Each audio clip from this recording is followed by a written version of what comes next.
You know those endless summers when you were a kid? That feeling, the sun, maybe a lake. Those memories just pull you right back, don't they? Oh, definitely. They're so vivid. Well, today we're diving into one just like that. It's a really compelling story called The Aqua King of Lake Nacimiento. It's a fantastic piece. And what's great is, it seems simple on the surface, just a fun summer memory, Right. but it's packed with these specific details, a lot of humor too, and it lets us unpack some pretty universal stuff. Like what kind of stuff? Well, things like passion, family dynamics, Yeah. and that whole journey, from being totally focused on yourself as a kid to maybe understanding shared joy a bit more. Exactly. So that's our mission today. We want to pull out the key nuggets from the story. We'll get into the narrative itself. It's got such a distinct voice, written by this trash can Carl character. Which is a great framing device in itself. It really is. And we're pairing that story with the more reflective piece, an analysis called The Principle of Shared Joy and Unconditional Support. Right, to kind of connect the dots. Yeah. Think of this as like your shortcut to seeing the deeper currents under this seemingly simple summer adventure. Okay, so let's set the scene. Lake Nacimiento. The yearly pilgrimage. I love that phrase from the text. Me too. Oh. It wasn't just a vacation, it was this glorious schism in the humdrum of summer, like breaking free. Yeah, it's escaping the asphalt for liquid freedom. And those grand expeditions of hydrodominance. It's so perfectly over the top. Totally captures that childhood feeling of importance, right? And it's all thanks to Trash Can Carl, our sort of silent chronicler here. It throws you right into that world. And initially, it's very much this dad-centric reign, with little Carl and his sister Carla as the subjects. Loyal sometimes, maybe rebellious other times. Yeah, and then Mama arrives later and things change a bit. Exactly. But that first part, it's all about the water, the boat, the adventure. It really sets up the core dynamic we're looking at. Which is that intense focus of the kid, little Carl, and the just unwavering support from the parent, Dad. Okay, got it. And central to little Carl's world, his hydrodominance, was the kneeboard. Oh, the kneeboard, yes. It wasn't just a piece of gear. No way. The source calls it the ultimate weapon of watery wizardry. Even a magic carpet or a surfboard of the gods. Which sounds completely like how a kid that obsessed would see it, right?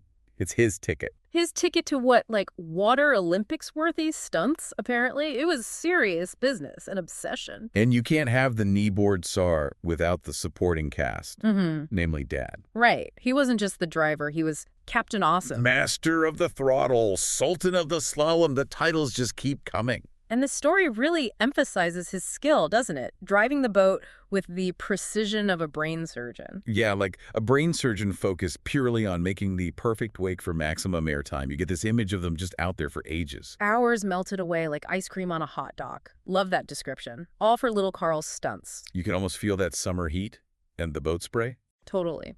And little Carl's skills, or maybe his perceived skills, were pretty epic in his mind. 360 turnarounds done with casual flair. And jumping the wake wasn't just jumping. Oh, no. It was launching himself into the stratosphere, just casually defying gravity. The description is fantastic. A boy possessed, a waterborne demon unleashed. Huh. He's pushing the limits of physics and Dad's considerable patience. You just see this bundle of pure, focused energy. In the intensity. What gets me is how he pushed through the pain. Oh, yeah. The text says his arms screamed in protest, his fingers ached from holding the rope. But did he stop? Let me guess. No. Not a chance. Stopping was for the weak. That was his motto. He'd go until his limbs detached, basically. Wow. That's dedication, or maybe something else. Maniacal. A bit of both, maybe. That youthful drive, it's intense. And all the while, Dad's just there, supporting him. Unconditionally. Oh. Even after the spectacular wipeouts. Which were never Carl's fault, of course. It was the lake. The lake was unjumpable that day. Naturally. But Dad, he's the wizard with the rope. It just magically appears back over little Carl's shoulder, ready for another go. And the throttle control. Dad knew just how much room to give it. Exactly the right amount, yeah. Yeah. That perfect surge of power. It's actually quite a beautiful picture of patience, isn't it? It really is. Just quiet support. But all good things must end. Ah, yes. The end of the reign. The tyranny of turns. Signaled by the dreaded throat-cut gesture. Time's up. And little Carl's reaction. Calm. Understanding. Oh, no. Think more along the lines of rage. Pure, unadulterated volcano erupting rage. Oh, dear. All because he had to share. Yep, share the kneeboard with his sister Carla. It was an injustice of epic proportions in his world. That feeling of mine. So relatable, though, right? That childhood difficulty with sharing. It's almost physically painful for some kids. Totally. But this moment, this peak frustration from Carl, it actually opens up another view, doesn't it? Dad's view. Well, while Carl's having a meltdown, the story mentions Dad's big goofy grin, his booming laugh, when Carl did land a trick, or even wiped out spectacularly. Ah, so Dad wasn't just enduring this, he was enjoying it. Seems like it. The source says this was Dad's happy place, too. His time being the undisputed captain. And doing it for hours, never a complaint, just pure enjoyment. Exactly. It wasn't just a chore for him, it suggests. Well, the text calls it a silent language of love. A watery ballet of father and child. That's lovely. So Dad's joy wasn't in doing the stunts himself, but in enabling Carl. Yeah, enabling the triumphs, enjoying the effort, even laughing with him at the falls. It adds a whole other layer. That really sets up the second source perfectly, the principle of shared joy and unconditional support. Right. It takes that dynamic we just saw and unpacks it. Carl's intense, almost maniacal dedication. Which is impressive in its own way. Sure, but it highlights that common childhood struggle, finding it hard to share, hard to see past your own immediate wants. That frustration about giving his sister a turn really screams self-centered perspective, which is normal for a kid, but... But it's where the growth happens, right? Exactly. And the analysis contrasts Carl's focus with what the father represents.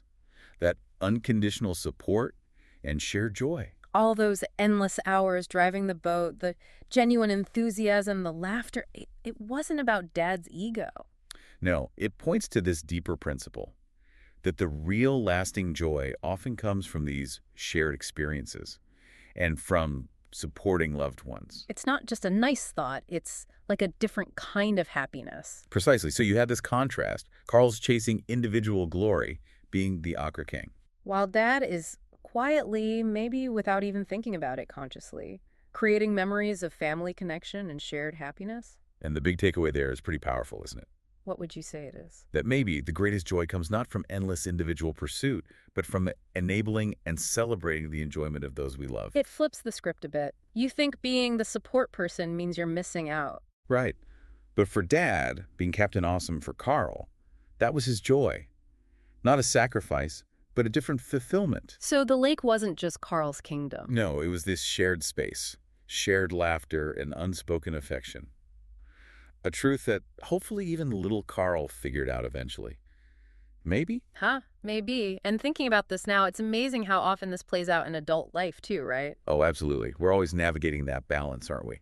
Our own passions versus the rewards, the real deep rewards of supporting others. We all have our own kind of Lake Nacimiento moments, our own kneeboards we don't want to share. That's a great way to put it. It's not just about kids or sports. It's relationships, work teams, communities, everywhere. And this idea that individual wins can be kind of fleeting. Yeah, but the connections built through that mutual support, that shared enthusiasm, they tend to stick around longer. It's not just making someone else happy, it actually changes your happiness. It shifts your own experience of joy from maybe a quick hit of personal success to something more sustained, connected. So this really brings up a question for you listening.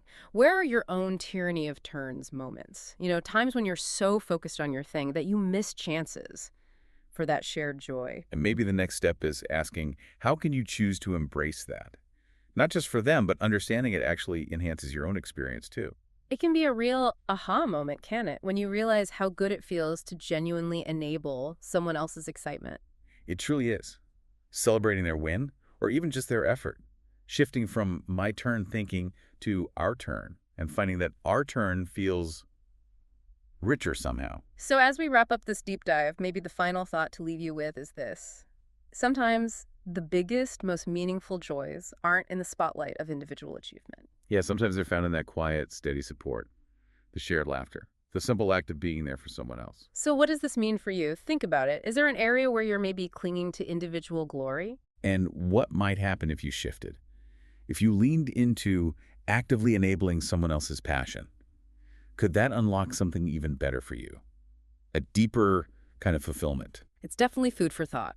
And hey, if you found this story, the Aqua King of Lake Nacimiento, which, by the way, is part of a larger series called the Trash Can Carl Stories, if you found it engaging. And you're curious about how these kinds of narratives can be more than just entertainment, how they can actually be tools for learning, like language learning. Now, we've got some resources you might want to check out. Yeah, whether you're maybe an English teacher looking for really engaging, ready-to-go materials, or you're a learner wanting to boost your own skills. For teachers, there's the Teacher's Toolkit. It's got full lesson plans built around these unique stories, like the one we discussed, and they're differentiated A2, B2, C2 levels, so it saves a ton of prep time. And if you're learning English yourself, we have a couple of options. There's the Learner's Listening Package, great for practicing listening, maybe on your commute, with new stories each week. Or, for a deeper dive, there's the Full Immersion Package. Some call it the Complete Library. You get everything the audio, voiced at a high C2 level, plus the written text at A2, B2, and C2 levels. So you can listen, read, compare, really immerse yourself. And you get access to all the past stories and all the future ones, too. The key thing is all these resources use these really engaging stories powered by some pretty cool AI tech to make learning stick. So if you want to explore how narrative can boost learning, head over to customenglishclasses.com. That's customenglishclasses.com. Check out the plans, find what works for you, and dive into some great stories. Thanks so much for joining us for this deep dive today. Until next time, keep exploring, keep learning, And keep sharing the joy.